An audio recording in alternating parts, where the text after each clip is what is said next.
Hello जानू। नहीं, हम बोल रहे हैं कुमार सानू। वैसे आप कौन है जी? अरे हम उनकी पत्नी श्री यानी आपकी भाभी बोल रहे हैं। भाभी? भैया के तो शादियों नहीं के भई, भाभी केने से टपक गईल हो? वो का है ना, अगर आप सपोर्ट कीजिएगा तो भाभी बनिए जाएंगे।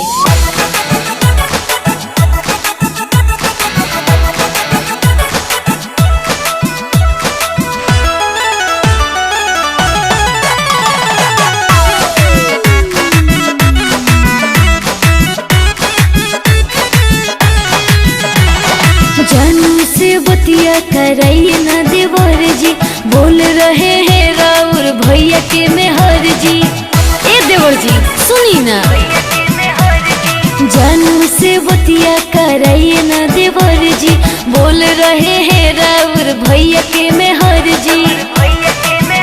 बात करना है जरूरी तत्काल करेंगे, बात करना है जरूरी तत्काल करेंगे, अपना दिलवा का हाल कहेंगे, मुबारक नया साल कहेंगे। ए अपना दिलवा का हाल कहेंगे, मुबारक नया साल कहेंगे। हैप्पी न्यू ईयर सुना भाभी डियर, भैया से कराइब बात चाही मुर्गा बियर। कैसे कहे खत्म मेरा हो गया था डाटा, उसी दिन से मूड उनका हो गया था खटा। अरे ये तो बहुते दुख के बात बा। बहुते कराई मुझ पे कर दी थी मम्मी, उहे खातिर भइल होई उनका गलत फहमी। हाँ तो क्लास लागी।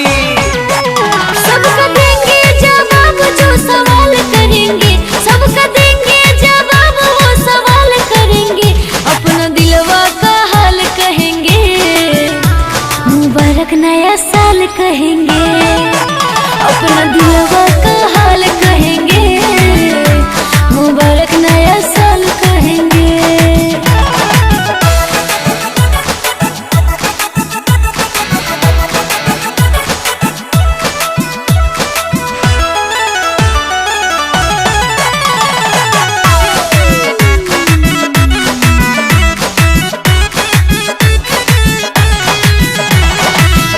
क्या बताऊं मैं बतिया विशेष जी, जल्दी से पहुंचाइए ना भैया को संदेश जी। प्लीज देवर जी मान जाइए। ओके।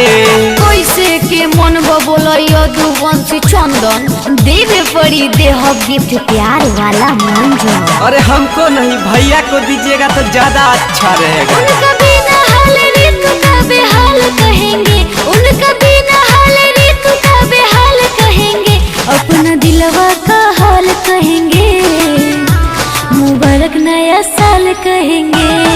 ए अपना दिलवा का हाल कहेंगे,